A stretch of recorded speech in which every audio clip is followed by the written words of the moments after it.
capítulo 5, versículos 1 al 11. Quiero hacer una nota antes de comenzar. Como otras veces lo he dicho, yo me incluyo primero en este tema. Dentro de un estudio, siempre que vas a preparar un estudio, es imposible. Los grandes maestros te enseñan esto, pero llega el momento en que la convicción tiene que llegar a ti mismo. Cuando tú vas a elaborar un tema, y adelanto un poquito a los expositores del próximo miércoles, en 15 días, tienes que aplicarlo a tu propia vida. No hay predicación que no pueda ser primero trasladada a tu vida y después, una vez filtrada en tu vida, llevarla a los demás, porque tienes que encontrarte tú ahí, debido a que tú eres uno de los principales pecadores, como un expositor, y es una responsabilidad grande para un expositor, para un predicador, llevar la palabra y no verse involucrado en el texto, no vernos ahí mismo nosotros. Y es muy desgarrador, hermanos, cuando tú entras a este tipo de análisis al inicio de tu estudio. Es muy fuerte y muy sano, porque te puedes ver lo vil que eres delante de los ojos de Dios. No hace falta que la gente te lo diga, la misma Escritura te demanda y te muestra tu pecaminosidad tal como eres. Entonces quiero que sepan esto cuando ustedes escuchan algo. Ni es para alguien en especial, ni esta clase está hecha desde hace casi mes y medio y no la he podido exponer por diferentes circunstancias, diferentes invitados, y hoy se da la oportunidad de hacerlo, pero quiero que entiendan y que vean cómo es que se dan estas cosas. Entonces, quiero empezar haciendo una pregunta a ustedes. ¿Puede en tu cuerpo haber factores contaminantes que no permitan tu normal desarrollo? ¿Sí? Hay veces que tu cuerpo está contaminado por ciertas cosas y no permiten que el cuerpo se esté desarrollando físicamente bien. De hecho, hermanos, en estos días estoy pasando por una limpieza o desintoxicación de mi cuerpo. Me lo han recomendado con una alimentación diferente, o sea que no voy a poder comer carnitas por unos meses con ustedes. Quien me quiera invitar, resérvelas para un mes más o menos. Pero de hecho estoy en estos días pasando por esta desintoxicación con una alimentación diferente para que no haya factores que afecten mi condición física. Entonces lo estoy haciendo. Te pregunto, ¿puede tu casa estar limpia, pero en medio de ella dejar un charco de lodo sucio todos los días? No van a decir algunos, sí. Pero ¿puede suceder esto, hermanos? ¿Debe suceder? ¿Una casa limpia y un charco sucio en medio? No debe pasar. ¿Puede tu matrimonio en su relación tener secretos o mentiras que no permitan su buena relación tanto matrimonial como familiar? Es sucio, ¿no? Es deshonesto, es mentiroso, es desleal. ¿A quién? A tu pareja, a tus hijos, propia familia. Pues lo mismo, hermanos, sucede y ocurre en la iglesia de Dios. Lo mismo sucede en la iglesia. Dios demanda, hermanos, y no solo desde el principio de la era de la iglesia, porque aquí se nombra por primera vez la iglesia en el libro de los Hechos. Hay quienes piensan que fue en el capítulo 2. Comparto que lo veo yo aquí en este capítulo 5, veo que se nombra por primera vez la palabra iglesia. Pero desde aquel tiempo, hermanos, Dios demanda que su iglesia viva de forma santa tal como Él es santo. Él quiere que la iglesia viva de forma santa. Para Dios, hermanos, si entendamos esta parte muy importante, para Dios el pecado es muy serio. Dios no lo ve como tú y yo muchas veces vemos el pecado, algo que no tiene tanta importancia. Lo puedo hacer, lo puedo cometer, pero para Dios, hermanos, el pecado es muy serio y no lo puede pasar por alto. ¿Por qué, hermanos? Porque su santidad no lo permite. Tienen que ver la magnitud de este evento. La santidad de Dios no permite que su iglesia esté en pecado. Entonces, el punto es este, hermanos. En la iglesia no debería ni debe haber pecado que ofenda a Dios. Obviamente no hay creyentes perfectos, pero en desarrollo se supone que vamos abandonando cada día más el pecado. ¿Se dan cuenta? Entonces, en la iglesia no debería haber pecado que ofenda a Dios, que ofenda a su Espíritu que mora en nosotros. Por cierto, en la iglesia debe existir, más que un pecado, debe existir unidad, debe de existir amor, debe existir sinceridad y debe existir verdad. No debe existir la falsedad y la hipocresía. Pregunta, ¿puede llegar a existir esto? Sí, hermano. Y si por lo menos ahora te estás dando cuenta, Dios es un Dios que no acepta esa clase de pecados, hermanos. Y los que estamos aquí somos su iglesia. Corintios dice que somos el templo de Dios mismo. ¿Se dan cuenta? Esto nos lleva, hermanos, al tema que vamos a estudiar esta mañana: falsedad en medio de honestidad y amor. Falsedad en medio de honestidad y amor es algo tan limpio, pero que dentro de eso hay ¿qué? Suciedad, hipocresía y falsedad. ¿Pueden cohabitar estos dos? Dicen unos sí. No, hermanos, no pueden cohabitar, porque todo será un fracaso. ¿Se dan cuenta? No es posible. Existen varias preguntas, y antes de entrar al tema, varias preguntas al respecto bajo este relato que vamos a estudiar, que muchos se cuestionan hoy en día. Y si me preguntan, le voy a decir como hermano Josías: no me pregunten, no lo sé. ¿De acuerdo? Pero hay muchas preguntas, y tal vez al leer el relato, si tú fuiste atento y el Espíritu te dio discernimiento, ya las tienes. Vas a preguntar: ¿pero qué pasó aquí y aquí y aquí? Hay algunas preguntas para algunos lectores que les es confuso entenderlas. Por ejemplo, ¿por qué Pedro fue tan duro con ellos si cuando él negó al Señor, no es verdad que fue perdonado y además restaurado? Bueno, en realidad, hermanos, este fue un juicio ¿de quién? De Dios. El juicio no pienso para nada yo que lo haya declarado el apóstol Pedro. Otra pregunta sería: ¿por qué no se le dio a Ananías la oportunidad de arrepentirse? ¿No te preguntas esto tal vez? Bueno, recordemos, hermanos, que cuando Pedro confrontó a Simón, y los que han leído, oigan o vayan y chequenlo, cuando Pedro confronta a Simón el mago, ¿recuerdan a este hombre? Quien les pedía dinero para que les diera poder, el mismo poder que tenía el Espíritu Santo, ahí en capítulo 8. Pedro le mandó a que se arrepintiese, capítulo 8 de Hechos, versículo 22. Pedro manda a Simón a que se arrepienta por lo que está declarando. Quizás, hermanos, el punto aquí es que Ananías, siendo un judío desde pequeño, que conocía las Escrituras, más tarde en su vida llegó a conocer la verdad, más tarde en su vida llegó a bautizarse en el nombre de nuestro Señor Jesucristo, se relaciona él desde muy temprano con el Señor. En cambio, Simón vivía una vida completamente en oscuridad, ¿no es cierto? Simón era un participante de la brujería, de la hechicería, ¿no es cierto? Podemos decir que Ananías ya conocía al Señor y Simón no. ¿Te das cuenta? Otra pregunta también, y las estoy diciendo ahorita, les voy a explicar por qué. Quiero descartar todo esto, el asunto es que lo quiero descartar. Otra pregunta sería: ¿por qué los apóstoles no notificaron a Safira la muerte de su esposo, hermanos? De la sepultura de Ananías, su esposo.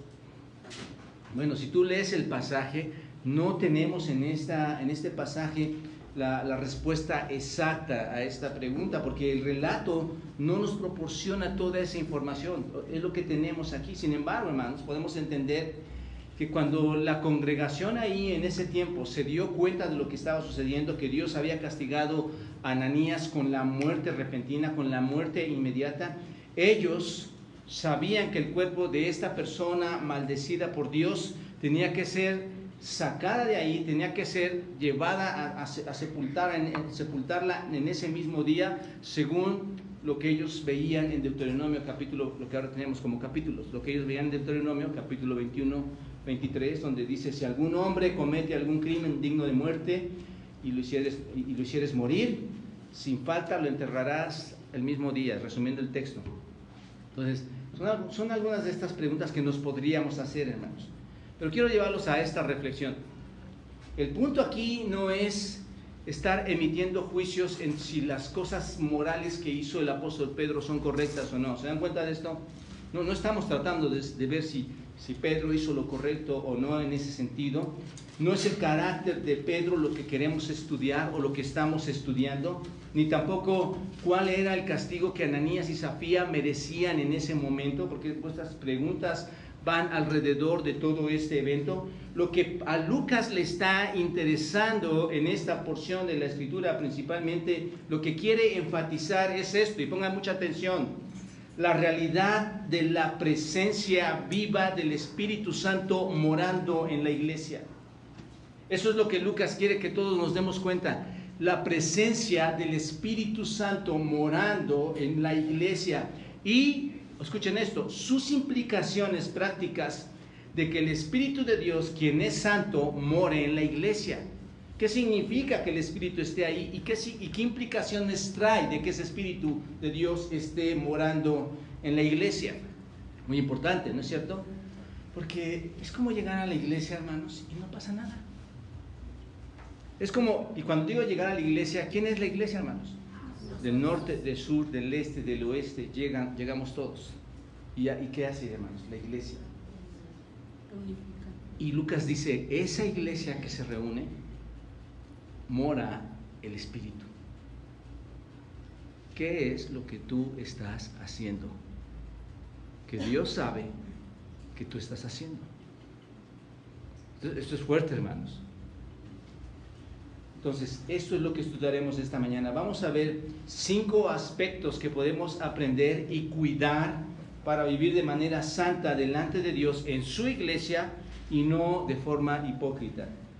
5 aspectos para aprender y cuidar, para vivir de forma santa en la iglesia que le pertenece a Dios y no de una forma hipócrita. Primero, los voy a mencionar y me voy una por una después: fingir ser espirituales en la iglesia. 2, la influencia de Satanás en la iglesia. 3, mentir al Espíritu Santo en la iglesia. 4, la retribución del pecado en la iglesia. Y 5, el ejemplo para la iglesia. Dice, pero cierto hombre llamado Ananías y Zafira. Déjenme darles un breve contexto de esto. El nombre Ananías significa a quien Dios le ha dado gracia, a quien Dios le ha dado bondad. Es lo que significa el nombre Ananías. Y Zafira, hermanos, significa hermosa, brillante. Es lo que significa esos dos nombres: hermosa, brillante, a quien Dios ha dado de su bondad, de su gracia. Lo que vamos a estudiar aquí, hermanos, para nada refleja, en ninguna manera refleja los nombres o el significado de los nombres de estas dos personas. En lo absoluto lo reflejan, hermanos. Este matrimonio es uno de los matrimonios, o es el primer matrimonio, diría yo, que protagoniza, hermanos, una de las páginas más oscuras, más lamentables que la iglesia, hermanos, experimenta en aquel tiempo, y que podemos ver que de ahí en adelante toda iglesia, hermanos, tiene cosas como estas. Pero esta es una de las cosas más lamentables que acontece aquí en la iglesia, y podríamos decir que es un paralelo con Josué capítulo 7. ¿Se acuerdan de Josué capítulo 7 cuando el tema de Acán? Bueno, donde describe el pecado de Acán también, cuando extrae algunas cosas. Versículo 1 en 7 de Josué capítulo 7, versículo 1 dice: pero los hijos de Israel cometieron una prevaricación en cuanto al anatema, porque Acán, hijo de Carmi, hijo de Sabdi, hijo de Sera, de la tribu de Judá, tomó del anatema. Observan, algo que Dios había mandado que no lo tomara. Él lo toma, y la ira de Jehová se encendió contra los hijos de Israel. Por eso digo que es un paralelo en cuanto a este tema. Entonces, el tema de Ananías y Zafira son dos ejemplos muy importantes, son dos ejemplos clásicos, hermanos, de la hipocresía entre creyentes. Y pueden verlo así: dos ejemplos de dos personas hipócritas en medio de una congregación que estaba haciendo o trataba de ser santa delante de los ojos de Dios, que aparentaban o decían ser muy espirituales solo con el propósito de impresionar a otras personas. Qué interesante esto, hermanos. Y de verdad, un paréntesis, mientras yo hacía esta reflexión, yo pensaba, Señor, llévame a la humillación. Señor, hazme humilde delante de tus ojos, porque para nada quisiera estar cursando por esto, hermanos. Y algo importante es estar humildes delante de Dios, hermanos. Bueno, el capítulo comienza con un muy doliente pero. ¿Se acuerdan de los peros, hermanos? Dice la Escritura, todavía no voy al punto, dice la Escritura, pero cierto hombre llamado Ananías con Zafira su mujer. Empieza con este pero, hermanos. Los peros, como lo he dicho muchas veces, son muy importantes, hay que estarlos observando en la Biblia cada vez que estudies la Escritura. Y esta no es la excepción, hermanos. Este pero hace referencia al pasaje que se está mencionando antes, ahí en capítulo 4, a partir del versículo 32 al 37. Y necesitamos leerlo para entender el contexto. Dice así, 4:32. Y la multitud de los que habían creído eran de un corazón y un alma. Y ninguno decía ser suyo propio nada de lo que poseía, sino que tenían todas las cosas en común. ¿Qué clase de iglesia era esta, hermanos? ¿Eran de un qué? ¿Eran de un qué? De un corazón y un alma. Y ninguno decía ser suyo propio nada de lo que poseía, sino que tenían todas las cosas en qué? En común. Observen esta iglesia, cómo están haciendo y cómo es. Recuerdan que hubo más de 3,000 salvos y luego otros 2,000 salvos. Había mucha gente ahí. Entonces, y con gran poder los apóstoles daban testimonio de la resurrección del Señor Jesús, y abundante gracia era sobre todos ellos. Así que no había entre ellos ningún necesitado. Observen, porque todos los que poseían heredades o casas las vendían y traían al precio de lo vendido y lo ponían ¿a dónde? A los pies de los apóstoles, y se repartía a cada uno según su necesidad.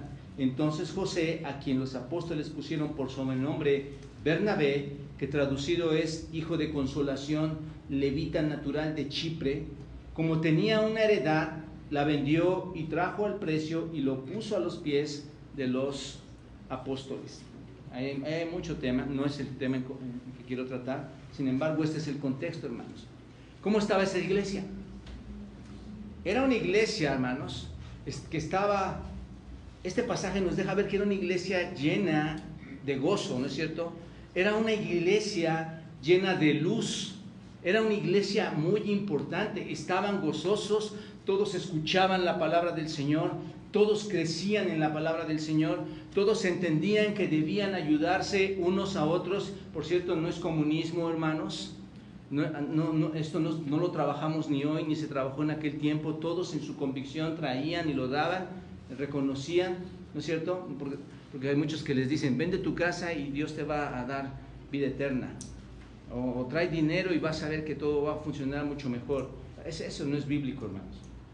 Pero el punto es que está una iglesia llena de luz. Estos creyentes comprendían que todo lo que ellos tenían le pertenecía a Dios. Todas sus posesiones, sus valores, era lo que Dios les había dado, y por eso ellos entendían y consideraban que podían ayudar a otras personas a suplir sus necesidades de otros hermanos, de otras hermanas. Ellos sabían y se sentían con la obligación de estar haciendo esto, de ayudarlos. Santiago, ustedes recuerdan lo que dice Santiago 2, capítulo 2, versículo 15 al 17, dice, si un hermano o una hermana están desnudos y tienen necesidad del mantenimiento de cada día, y alguno de vosotros le dice, id en paz, calentaos y saciaos, pero no les dais las cosas que son necesarias para el cuerpo, ¿de qué aprovecha? Así también la fe, si no tiene obras, es muerta en sí misma. O sea, no puedes dejar a los que vengan personas y en sus necesidades aún materiales o personales les dejes salir así nada más, ¿de acuerdo? Entonces, para lograr esto, lo que ellos hacían y el método que estaban ocupando, ¿cuál era? Entregar el producto de la venta a los pies de ¿quiénes? De los apóstoles, para distribuirlo, ¿no es cierto? Según capítulo 4, versículos 35 y 37. Entonces, las señales que hasta ahora habían llevado a cabo los apóstoles, los milagros, la misericordia, hermanos, se estaban dando grandemente ahí, se vivía una unidad en esa iglesia, se vivía una unidad correcta, los creyentes eran de un solo corazón, eran de un alma, ayudándose cada uno en sus necesidades, pero a pesar de todo esto, hermanos, esta iglesia tenía un pero. ¿Se dan cuenta? Ahí es donde llega el texto. Esta iglesia tenía un pero, tenía algo que le oscurecía. ¿Y qué era esto, hermanos? Dos hipócritas mentirosos dentro de la multitud que era leal y sincera a Dios, ¿no es cierto? En este caso también Bernabé, quien lleva con toda fidelidad al Señor el precio de la venta de su propiedad. Entonces, bajo este pero, ahora viene algo poderoso, hermanos. Viene un juicio, viene un milagro de juicio bajo este pero. ¿Con cuál propósito? A fin de que Dios no solo sea amado, ¿no es cierto? Porque la congregación amaba al Señor, se gozaba en el Señor, sino también que fuera, ¿qué, hermanos? Temido por sus hijos. Porque recuerden que dio muerte a dos supuestos creyentes, o creyentes, y lo explico en un momento más. Dio muerte a estos dos. Entonces, bajo este contexto, hermanos, y entendiendo toda la sombra y todo el gozo que está ahí en esta iglesia, vamos a ver el primer punto a estudiar y que debemos aprender para no vivir en hipocresía. Y es fingir ser espirituales en la iglesia, fingir ser espirituales en la iglesia. Hermanos, qué importante es tocar estos temas. Qué fácil sería hacernos fingir todos y decir que todo está bien y que amamos al Señor, cuando en realidad es mentira y no es real, hermanos. Observen, versículo 1 y 2 dice: pero cierto hombre llamado Ananías con Safira su mujer, ¿qué hizo, hermanos? Vendió una heredad. A ver si me marca, ahí está. Ananías y Zafira venden una heredad, ¿y qué hace, hermanos? Sustrajo del precio, y observen, lo sustrajo cuando habían moneda en la iglesia. Todo era especial en ese momento, según capítulo 4. ¿Sustrajo qué? ¿Sabiéndolo quién? Su mujer. Y trayendo solo ¿qué? Una parte, y la puso a los pies ¿de quién? Los apóstoles. Esta pareja, hermanos, pertenece a esta comunidad cristiana judía.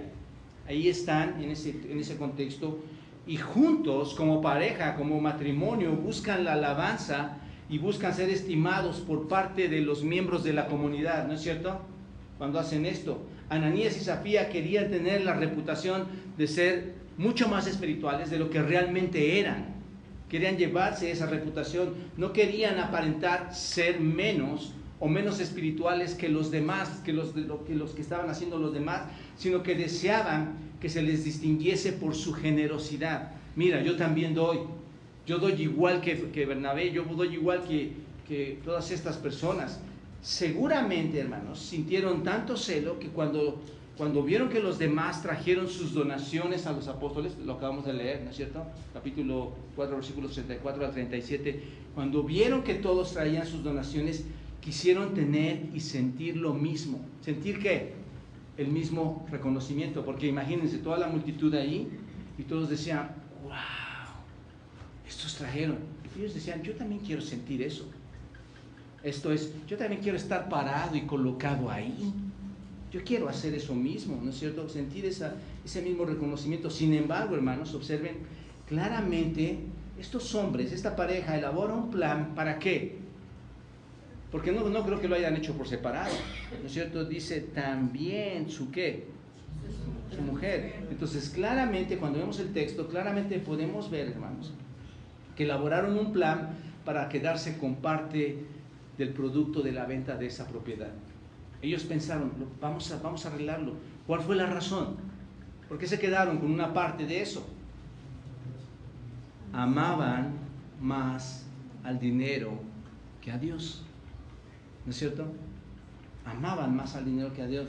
Venden su propiedad, reciben el dinero, se guardan una porción y el resto se los dan a los apóstoles para que sea distribuido a todas las personas pobres que están ahí. Daban con hipocresía, hermanos, ese es el punto. Daban con hipocresía mientras servían a su codicia, mientras servían a su ambición. Aparentemente estaban dando, pero estaban dando con codicia, con ambición. Fueron llevados, hermanos, por su codicia. ¿Y qué hizo esto? Esa codicia hizo que el producto o parte del producto de esa venta se quedara con ellos en su bolsa, hermanos, trayendo solo una parte de esta venta a los apóstoles, según el versículo 2. Entonces codiciaban las riquezas del mundo y desconfiaban ¿en quién? Piénsenlo así. Me voy a quedar con un poquito de esto porque soy tan codicioso, lo voy a guardar. No confío en que Dios sea providencial. Es lo que estaban pensando. ¿Por qué? ¿Por qué lo guardaban? Piensen en esto. Digo, el texto no tiene todas las respuestas, pero piensen. Ellos lo estaban guardando porque no veían a Dios como un Dios de providencia. No sabemos, hermanos, si ellos llegaron al principio a pensar y en poner todo el precio a disposición de los apóstoles. Tal vez ellos al principio, lo vamos a ver en el segundo punto, tercero, tal vez al principio lo pensaron, si lo damos, no lo damos, tal vez estaban en eso, no lo sabemos, si pensaron dar todo. Lo cierto es que cuando tuvieron en la mano el dinero de la venta, y no es cierto que pasa así, voy a ofrendar, híjole, no, ya mejor ofrendo, porque cuando lo tienes en la mano, ya duele. ¿Te puedes ver ahí? Bueno, no quiero ir al punto todavía, la aplicación la voy a hacer después, pero ellos lo vieron, tenían el dinero en la mano, hermanos. Se quedó con parte de ese precio de la venta, sabiéndolo también quién, su mujer. Se quedó con parte de ese precio, su mujer lo sabía, y cuando su mujer lo sabe, ¿en qué se convierte, hermanos? Es cómplice, ¿no es cierto? No sé si se están dando cuenta de eso, hermanos, tratando de traerlo a la actualidad de este asunto. Se convierte en cómplice, su mujer quedó con parte del precio sabiéndolo también, y entonces, estando de acuerdo, ella es exactamente igual de culpable que su esposo. ¿Todo por qué?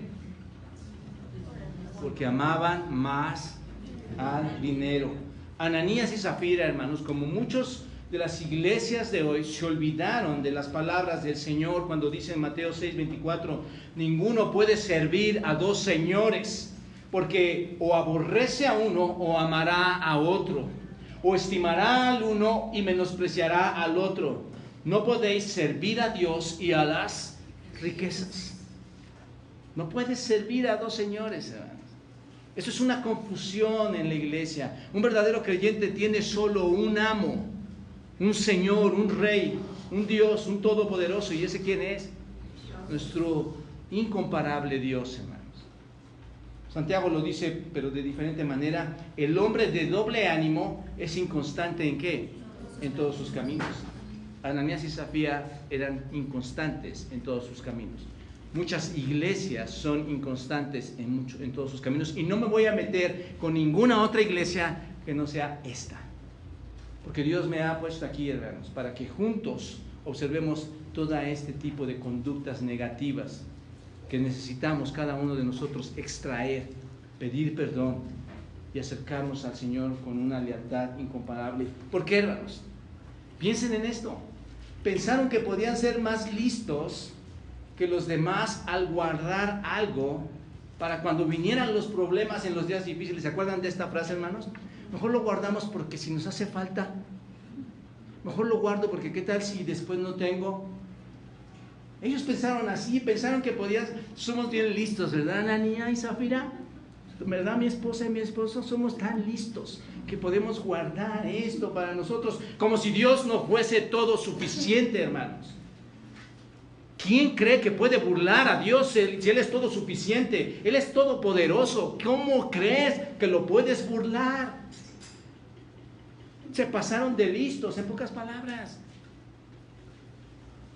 Dios es suficiente para cada día desfavorable en tu vida. Aunque tú no tengas, Él, si eres un verdadero creyente, Él no te va a dejar morir de hambre, hermano, amigo. Él no te va a dejar vivir en las miserias. Él va a trabajar en tu vida. Y si has sido un creyente verdadero, lo has experimentado cuando en tu mesa no hay un plato que comer y la gracia de Dios se desborda por diferentes medios que Él lo pone, hermano. Pensaron que podían engañar a los apóstoles y hacerles creer que lo que llevaban era el precio completo de la venta, como si esa parte fuera el todo. Ya, aquí está, Pedro, aquí está todo el dinero. ¿Qué estaba pasando con estas personas? Estaban fingiendo, hermanos. Estaban fingiendo ser ¿qué? Acuérdense, contexto. ¿Dónde estaban?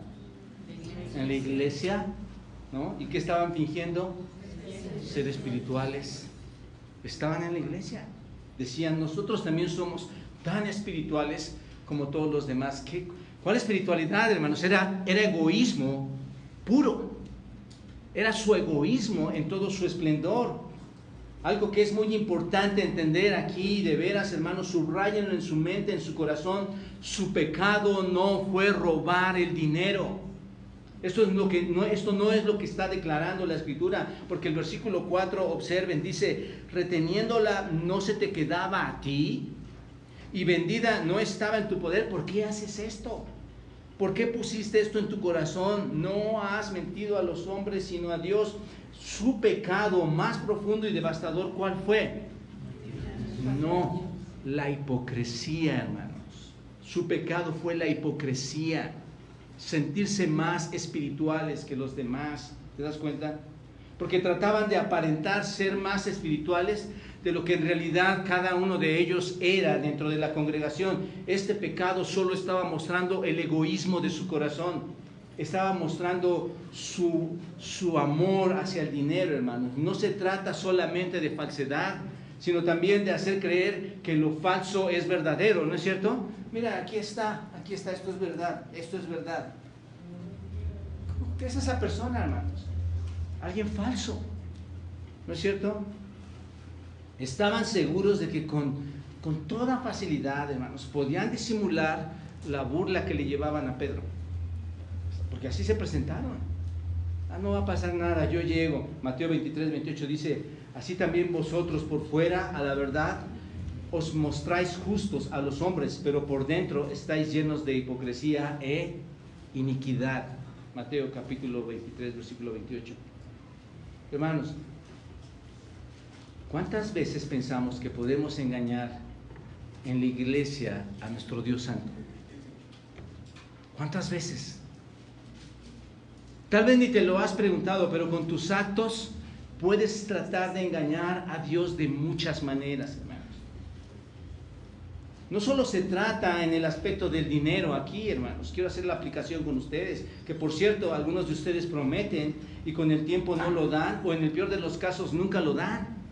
Hemos levantado promesas, hermanos, de fe, y dicen darlas y no lo dan, muchos no lo dan, y algunos nunca dan absolutamente nada. Y no lo digo, hermanos, porque lo requiramos, no lo digo por acusarlos. Estoy abriendo el texto y estoy mostrando el pecado dentro de la iglesia. No lo digo por acusarlos, sino porque lo prometieron. ¿No es cierto? ¿A ustedes quién les dijo que lo dieran? ¿Ustedes qué hicieron? Levantaron su mano y ¿qué dijeron? Lo prometo. Que ya es algo que nos debe poner a pensar, pues Dios no lo va a pasar por alto, ¿no es cierto? Es algo que te debe poner a pensar. No solo se trata entonces en el aspecto del dinero, hermanos, sino también en áreas como el hablar. ¿No es cierto? Vamos a hacer aplicación a varias áreas. Estás dentro de la iglesia y ¿qué hablas? Puedes ir y murmurar con una persona, con otro, hablar mal de un hermano, hablar mal del pastor, hablar mal del diácono, hablar mal de la familia, hablar mal del niño, y estás en medio de la congregación como ¿qué? Como alguien que es ¿qué? Espiritual. Hermano, ¿piensas que Dios no se da cuenta de esto? No caigas en esta mentira, hermano, amigo. Y por eso siempre digo aquí hermano, amigo, porque muchos que podrían decirse creyentes son amigos, no hermanos. Y seguramente hay otros que son verdaderamente hermanos. Pero alguien, hermanos, que en medio de la santidad de Dios empieza a murmurar con personas, ¿qué es lo que está tratando de hacer?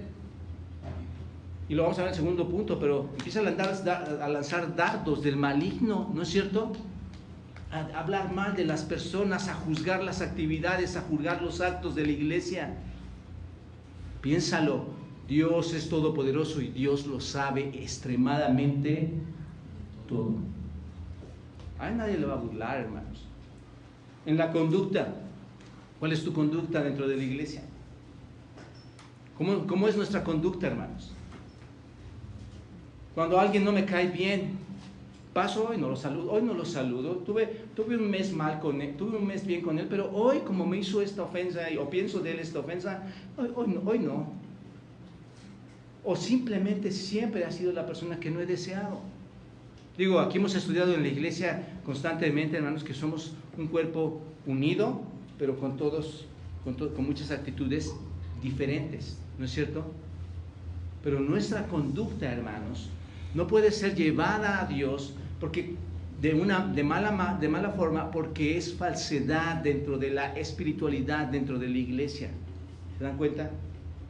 El servicio, los que están sirviendo, bueno, ahorita detallo un poquito más ahí, pero en el servicio, ¿cuántos tienen actividad dentro de la iglesia, hermanos? Estaba pensando, voy a hacer una reunión de staff, hablar con ellos, explicarles lo mucho que es importante servir al Señor. ¿Cuánto pesar pudiera haber para servir al Señor, hermanos? Tal vez algunos piensan, no, el pastor es muy estricto, es muy duro, quiere hacer. Claro que sí, hermanos. ¿No tenemos una iglesia donde Dios Todopoderoso merece lo mejor? ¿No es cierto?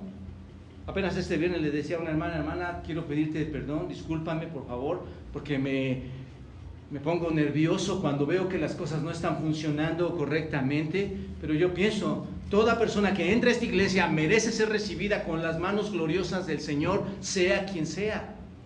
¿No es cierto? Y dar el servicio al máximo, hermanos. No queremos que haya en medio de la iglesia ese tipo de cosas. Otro punto, la moral. ¿Qué hay en nuestra moral, hermanos? ¿Qué es lo que pensamos? ¿Qué es lo que pensamos de otros? ¿Cómo los vemos? ¿Qué es lo que hablamos, criticamos, pensamos, juzgamos? En el área, hermanos, del compromiso y la fidelidad en la iglesia, los puestos. No es cierto que muchos de nosotros tenemos actividad. Esta iglesia trabaja demasiado, hay muchos puestos, hay mucha actividad. Imagínate pretender ser espirituales en cada área, en el área donde yo estoy. Imagínate un maestro de la escuela dominical o un pastor o maestras que están ahora dando su clase. Imagínate una maestra que sale de la iglesia, se la pasa muy, muy bonito ahí en el mundo, conviviendo, ¿no? Y llega aquí y dice ser ¿qué? Niños tienen que ser gratos con el Señor, obedientes al Señor. Esto es lo que la Biblia nos está enseñando, hermanos. No, para nada. El compromiso de la lectura y la oración, ¿qué piensan? Tú dices, ¿qué tiene que ver con Ananías y Zafira? Tiene que ver mucho, hermanos. Muchos de ustedes dijeron, me comprometo a leer la Escritura. Lo hicieron delante de la iglesia, de ustedes mismos, delante de sus propios hijos, delante de su esposa, su esposo, pero lo hicieron delante del Señor. ¿Dónde está el compromiso de pararte, de quitar las sábanas y poder decir, quiero leer y quiero crecer y quiero orar al Señor cada mañana? Y si estoy atrasado me voy juntando hasta poder entender y comprender todo lo que Dios tiene para mi vida. Señor, no quiero ser falso para ti. ¿Te das cuenta de esto, hermano? De cargos en la iglesia mal usados para verse más que los demás. Yo soy el pastor, yo mando sobre todos ustedes. O yo soy el diácono, yo mando sobre todos ustedes. O yo tengo mi grupo en la música, yo estoy por encima, yo soy más que tú dentro de la iglesia. No se trata de eso, hermanos. Ni de tiempo, ni de lo que eres, ni de tu experiencia. Se trata de ser fieles a Dios en lo que hacemos, hermanos. ¿Te das cuenta? El punto es este, hermanos. Es mejor no prometer que prometer. Porque era lo que estaba pasando en ese tiempo. Si tú prometes vivir correctamente en el hablar, en tu conducta, en tu servicio, en lo moral, en lo sexual, en el compromiso y fidelidad de la iglesia, en la lectura y la oración, en cargos de la iglesia, es mejor no prometer que prometer. Y yo le he dicho aquí al frente, hermanos, vamos a levantar una promesa de fe. Por favor, no lo vayas a hacer si no está en tu corazón, porque es peor para ti. ¿Cierto o no, hermanos? Doy gracias a Dios que puedo hacer estas declaraciones desde el púlpito. ¿Tú crees que Dios necesita de tu tiempo, de tu hablar, de tu compromiso, de tu dinero, de mi dinero? ¿Tú crees que Dios lo necesita? ¿Qué quiere Dios, hermanos? Quiere Dios un hombre, una mujer, un joven fiel a Él. Y ese es el mensaje de esta mañana. Hermanos, no puede haber dentro de la iglesia falsedad. Tiene que haber hombres y mujeres fieles a Dios, fuertes a Él, con compromiso, hermanos. Y observen el capítulo 4, esa iglesia, como cuando la iglesia se comportaba correctamente, ¿qué estaba aconteciendo ahí, hermanos? ¿Vivían en qué? En armonía, amor y unidad. ¿Se dan cuenta? Eclesiastés dice, mejor, capítulo 5, versículo 5, mejor es que no prometas y no que prometas y no cumplas. Por favor, entiendan todos, hermano, todo está saliendo del texto y los textos de la Biblia. Mejor es que no prometas. ¿Que no prometas qué? Digo, si la Biblia nos dijera específicamente que no prometas dinero, estoy de acuerdo, pero que no prometas ¿qué? Es muy amplio, ¿no es cierto? El principio, la verdad es prometer. Los principios que podemos ocupar aquí, ¿cuántos son? Miles. Bajo una predicación expositiva son miles. ¿Qué es lo que no debo prometer? No, ya me voy a comportar. No lo prometas si no lo vas a hacer. Ya no voy a juzgar. No lo prometas si vas a seguir juzgando. No, ya no voy a hablar groserías. No lo prometas si vas a seguir diciéndolo. Señor, ya voy a estar orando cada día y leyendo para ti. No lo prometas si no lo vas a hacer. ¿Se dan cuenta? Mejor es no prometer a que prometas y no cumplas. ¿Por qué, hermanos? Entendamos esto. Es un Dios todopoderoso. Es un Dios que todo lo ve, todo lo sabe. Es un Dios que está en todo lugar. ¿Se dan cuenta a cuál Dios queremos burlar, hermanos, amigos? ¿Se dan cuenta a qué clase de Dios queremos burlar? Regresando a nuestro texto, hermanos. Cuando Ananías llega a los apóstoles y les entrega el dinero, tal como Bernabé, ¿recuerdan el texto en capítulo 4? Tal como Bernabé lo había hecho anteriormente. La congregación, hermanos, quizás de una forma visible, audible, silenciosa, ve a saber tú cómo fue. La congregación, hermanos, alaba a Ananías y lo pone al mismo nivel de Bernabé, ¿no es cierto? ¿A cuántos podemos alabarnos aquí y ponernos al mismo nivel de otros verdaderos creyentes? Bueno, esto es lo que está pasando ahí, hermanos. Aun cuando los creyentes no se percatan de lo que estaba pasando ahí, hermanos, Pedro, ¿qué hace? Pedro percibe algo. ¿Qué percibe, hermanos? Percibe a Satanás. ¿Se dan cuenta de esto? Percibe que ahí está Satanás actuando en el corazón ¿de quién? De Ananías, según el texto. Según el texto. Y eso es lo que nos lleva a nuestro siguiente punto, hermanos. La influencia de Satanás en la iglesia. Ya no puedes ser infiel al Señor, ¿no es cierto? No puede haber hipocresía, porque debes entender, hay influencia de Satanás en la iglesia. Dijo Pedro, versículo 3, dijo Pedro, Ananías, vamos al texto, ¿no? Ananías, ¿por qué llenó Satanás tu corazón para que mintieses al Espíritu Santo y sustrajeses del precio de la heredad? Pedro le pregunta a Ananías, ¿por qué llenó Satanás tu corazón para mentir al Espíritu Santo? Y observen esto, hermanos, la pregunta, esta parte importante, y no la tengo en amarillo, pero la voy a poner aquí. Esta pregunta, ¿por qué? Es un interrogativo, ¿no es cierto? Observen, ¿por qué? ¿Por qué Satanás? Esto nos llama la atención, hermanos, sobre el hecho de que su acción era voluntaria, ¿no es cierto? ¿Por qué? Es como si te preguntara yo, ¿por qué fuiste a pedirle, somos la familia, ¿por qué le fuiste a pedir chocolates allá si aquí están los chocolates? ¿Por qué tuviste que sacar dinero e ir a robar si aquí en la casa había dinero? ¿Por qué? ¿Se dan cuenta? Pedro es lo que está diciendo. ¿Por qué? Si no había problema, que no tenías que haberlo hecho, no tenías que haber prometido nada. ¿Por qué? Y la pregunta es, ¿por qué? No tienen excusa, era una acción voluntaria, hermanos, no tenían excusa para haber hecho lo que habían hecho. ¿Por qué? Observen, antes de venderlo, ¿había seguido siendo suyo? Sí, y no lo estaban obligando a venderlo. Después de venderlo, todavía ellos lo tenían en su poder, todavía ellos eran autoridad, ¿no es cierto? Aun cuando lo tenían, entonces no había nada que los obligara a estar dando todo este dinero. ¿Se dan cuenta, hermanos, amigos? Entonces, lo que Ananías había concebido en su corazón era ¿qué, hermanos? Lo que había nacido en su corazón, ¿qué fue? Una mentira, una falsedad, una mentira.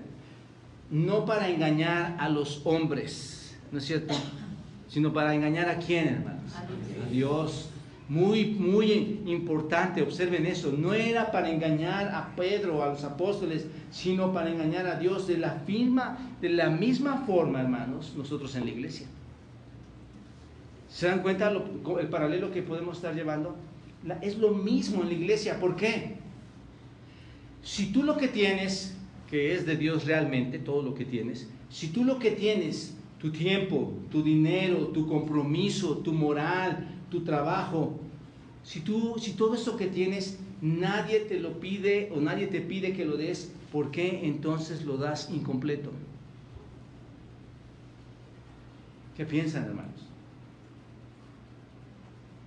¿Cuántos deseaban una iglesia aquí? ¿Cuántos desean que su vida cambie aquí? Tienes que darlo completamente. Si eso es lo que estás queriendo dar al Señor, ¿por qué si nadie te obliga a darlo? ¿Por qué lo haces? Porque algunos los dan como si fuera el total, ¿no es cierto? O algunos lo damos como si fuera el total. Aquí está. Y estamos dando todo, hermanos, de nosotros, en varias áreas. ¿Sí se dan cuenta ahora a dónde estamos llegando? Cualquier área de nuestra vida, ¿lo estamos dando todo? Piensen, hermanos. Por favor, me paso aquí al frente, hermanos. Es a Dios a quien estamos dando. Por favor, no te salgas de la iglesia hoy humillado y arrepentido, o mejor dicho, humillado o ofendido. No se trata de eso. ¿De qué se trata, hermanos? De que veamos que es un Dios todopoderoso al cual no podemos engañar. ¿Te das cuenta? Es un Dios el cual quiere todo de nosotros, hermanos, sobre todo si lo prometemos, hermanos. Entonces, bueno, hermanos, lo que pasa aquí en Ananías y Zafira es que tuvieron influencia. Ese es el punto. Lo que está pasando con Ananías y Zafira es la influencia. ¿Cuál fue esa influencia, hermanos? Satanás. Y bueno, y aquí ya la libramos, ¿no? Yo creí que era yo, pero no, es Satanás. Es Satanás. Miren, hermanos, Satanás le había llenado el corazón, ¿no es cierto? Eso es una realidad, aquí está, porque dice, ¿por qué llenó Satanás tu corazón para que mintieses al Espíritu? Es obvio, hay una participación de Satanás, llena su corazón. No solo le había sugerido el pecado, sino que tras sugerirle la idea, le había incitado. ¿No pasa eso, hermanos, cuando empiezas a pecar? Le había incitado a tomar la resolución rápido para que ponga vámonos, vamos a hacerlo ya, vamos a entregar dinero, que se acabe aquí todo y me quedo con esto. ¿No pasa así cuando te incita? Sí, lo voy a decir. Este día voy a declarar esto, este día voy a ofender de esta manera, este día voy a juzgar de esta manera, este día no voy a participar en la iglesia, este día no hago bien esta actividad. Le incitó para ponerlo por obra. Satanás se hallaba detrás de lo que hizo Ananías y Zafira. Esto es indudable, aquí lo podemos ver, hermanos. Parece que a causa de este celo que llegó a esta pareja, hermanos, esta falta de amor, esta falta de fe, por el dinero, amor por el dinero, falta de fe al Señor, amor por el dinero, el espíritu, hermanos, fue contristado, fue entristecido, y ellos estaban bajo esa condición. Ahora tenían una mala relación con Dios, ¿no es cierto? No estaban bien posicionados con el Señor, tenían una mala posición con Él. Estas cosas, hermanos, no sucedieron de un día a otro. ¿Cuánto tiempo pasaría para que esto lo pensaran? Piénsenlo, hermanos. Pero una vez que pasaron este tiempo y llegaron las cosas, hermanos, en el instante en que habían conspirado juntos, ¿no es cierto? Ananías y Zafira, Satanás había llenado sus corazones, había llenado su ser interior, todo su ser entero, ¿no es cierto? Había ya atacado en ellos para que lograran o se entregaran a hacer esta maldad. Y esto, hermanos, no quiere decir que pudieron haberle echado la culpa a Satanás, ¿o sí? ¿Qué piensan? ¿Pudieron haberle echado la culpa a Satanás ellos? No. Como muchas veces nosotros lo decimos, ¿no es cierto? Yo he escuchado a mucha gente, es que Satanás tuvo la culpa, es que el diablo me hizo tropezar, fue él quien lo hizo. Bueno, piénsenlo, vamos a ser teólogos. Satanás no está en todo lugar, él no es todopoderoso, él no es omnipresente. Satanás está aquí. ¿Qué tan importante eres para que Satanás esté frente a ti? Está más ocupado en gente sumamente conflictiva para él, en asuntos fuertes. Él tiene unas grandes huestes de maldad, hermanos, que están a su alrededor, de ángeles caídos, ¿cierto? Pero no le pueden, ellos, Ananías y Zafira, no podían echarle la culpa a Satanás como muchas veces nosotros lo hacemos. Tenemos mucha intervención nosotros, hermanos. Ellos, al igual que nosotros, podían haber resistido a Satanás, ¿cierto o no? Lo podían haber resistido. ¿Por qué? ¿Cuál es la base para resistir a Satanás? Santiago capítulo 4, versículo 7. ¿Qué dice? Lo memorizamos aquí. Someteos pues a Dios y resistid al diablo. ¿Y qué va a pasar? Y huirá de vosotros. ¿Se dan cuenta de esto, hermanos?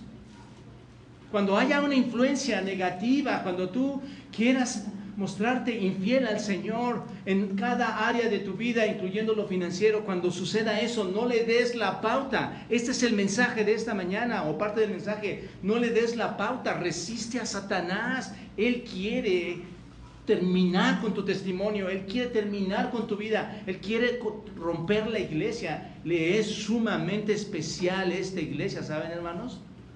Estoy hablando de la iglesia bautista Roca Eterna, hermanos. Le es muy interesante esta iglesia a Satanás. ¿Cuántas veces la ha querido romper, hermanos? Muchas. Bueno, doy gracias a Dios que manda su castigo severo, ¿no es cierto? Lo vamos a ver aquí ahorita. Qué bueno, hermanos. Qué bueno que el Señor está ahí. No, las puertas del Hades, la maldad no va a prevalecer. ¿En dónde, hermanos? En su iglesia. Esto me conforta. Esto te debe confortar a ti. La gente que no está siendo dentro de la unión tendrá que ser severamente tratada por nuestro Dios, hermanos, en cualquier manera. Lo vamos a ver más adelante, pero lo va a hacer. Entonces, someteos a Dios, resistid al diablo, ¿y qué? Y huirá de vosotros. Pero ¿qué dejaron, hermanos? Dejaron que el orgullo, el amor propio y el amor por el dinero, ¿qué hiciera, hermanos? Poseyera ¿qué? Su corazón, ¿no es cierto? Satanás forma parte, entendamos esto, Satanás forma parte de este asunto, pero nosotros somos responsables, ¿no es cierto? Hace un ratito estaba hablando apenas con un hermano esto, nosotros somos responsables. Lucas capítulo 22, versículo 3 al 6 dice, ¿recuerdan esto? Y entró Satanás en Judas, ¿recuerdan? Aquella noche cuando fue entregado a nuestro Señor Jesucristo, y entró Satanás en Judas, por sobrenombre Iscariote, el cual era uno del número de los 12, y este fue y habló. ¿Se dan cuenta de esto? No me voy a detener en el texto, pero observen. Entra en Judas y este fue y habló con los principales sacerdotes y los jefes de la guardia de cómo se los entregaría, y obviamente estos cayeron en alegría porque iba a entregar al Señor Jesucristo, ¿no es cierto? Y convenieron darle el dinero. ¿Podía haberlo evitado Judas, hermanos? No somos mecánicos, no somos hechos mecánicamente. Tú puedes, si tienes la capacidad en el Señor, sobre todo si eres creyente, de resistir ¿a quién? Al diablo. Este hombre convivía con el Señor Jesucristo, escuchaba las enseñanzas del Señor Jesucristo, oía las grandes oraciones del Señor Jesucristo, y aún así, hermanos, se atrevió a ser falso delante del Señor Jesucristo. ¿Lo sabía el Señor? ¿Le tomó de sorpresa, hermanos, que este hombre estuviera murmurando con los fariseos para entregarlo? Nada le toma de sorpresa, hermanos. No caigamos en ese error. Aun cuando hay influencia, nosotros somos responsables de nuestros actos. ¿Se dan cuenta? Como dije, podemos resistirle. Sin embargo, hermanos, debemos recordar, y esto es importante, hay una constante influencia satánica en la vida de los creyentes, ¿no es cierto? Satanás constantemente está influyendo en nuestras vidas.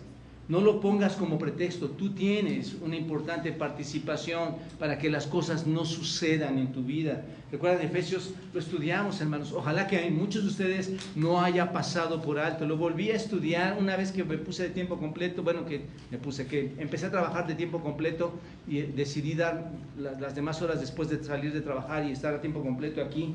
Pensé, vámonos a Efesios, entendamos qué es la iglesia y entendamos que aún en medio de tanta bendición hay un enemigo. Por eso Efesios 6 dice: por lo demás, hermanos míos, fortaleceos en el Señor y en el poder de su fuerza, vestíos de toda la armadura de Dios para que podáis estar firmes contra las acechanzas de ¿quién? ¿Y cuántos de ustedes han caído? ¿Cuántos de nosotros hemos caído? En mentiras, en pensamientos, en ideas, en falsedad, en hipocresía. ¿Cuántos, hermanos? Y estudiamos, pónganse la armadura de Dios, porque no tenemos lucha contra sangre y carne, sino contra principados, contra potestades, contra los gobernadores de las tinieblas de este siglo, contra huestes espirituales de maldad en las regiones celestiales. Observen, hermanos, la batalla es sumamente poderosa y sumamente cruenta contra huestes espirituales. Y no es que viene y pelea ahí con la espada y tú sacas tu espada y estamos dándonos espadazos. ¿Cómo es, hermano? ¿Cómo es? Ananías, el dinero es mejor. Mira, vas a hacer bien. Si tú das una parte y te quedas con otra, va a estar bien. Eso lo escuchó, hermanos, en su corazón, en la influencia. La esposa se sienta. Sí, mi amor, yo creo que sí está bien lo que estamos haciendo. Díganme si esa no fue una lucha cruel.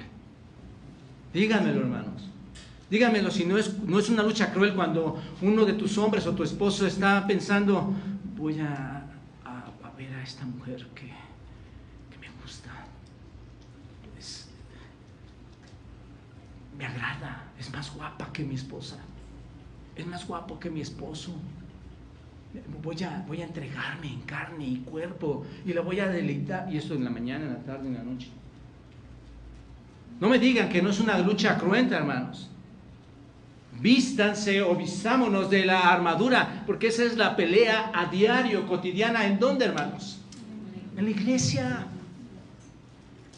Eso es lo que sucede, hermanos. Tienes la posibilidad de decir no. ¿Qué haces? Me someto a Dios y resisto al diablo y huirá de vosotros. ¿Por qué, hermanos? Porque el espíritu está dispuesto, mas la carne es débil. Resistid al diablo y huirá de vosotros.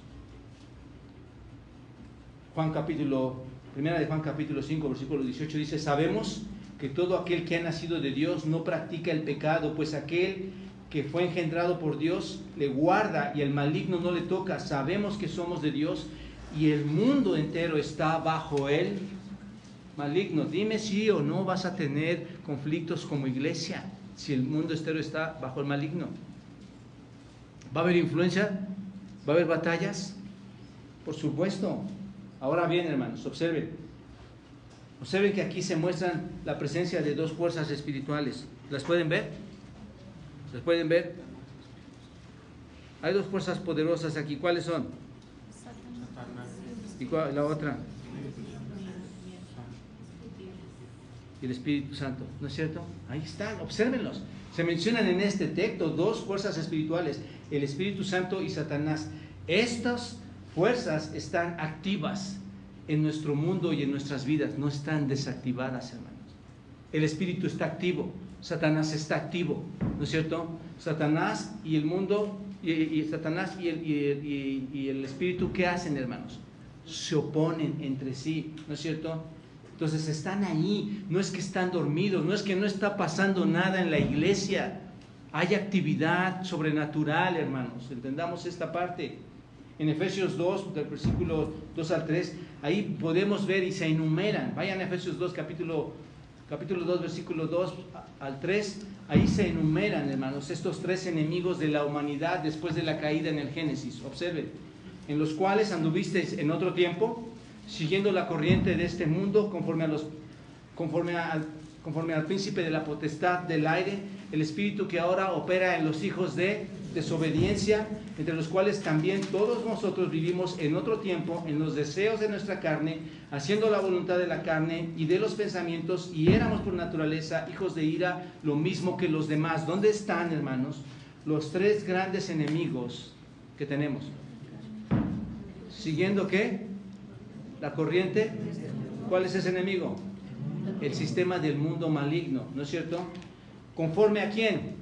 Al príncipe de la potestad del aire. Segundo enemigo o otro enemigo, ¿quién es?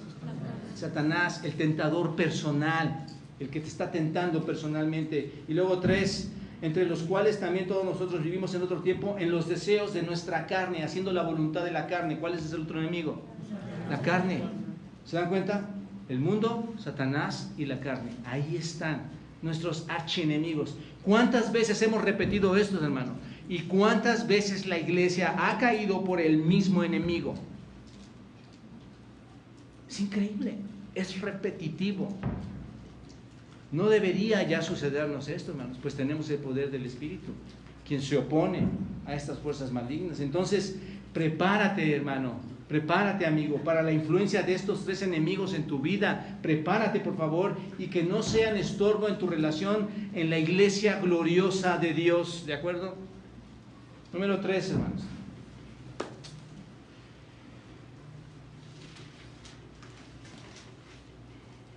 No puedo seguir, hermanos. Tengo una hora y no quiero romper esto así nada más. Vamos a dejarlo hasta ahí, porque no voy a terminar.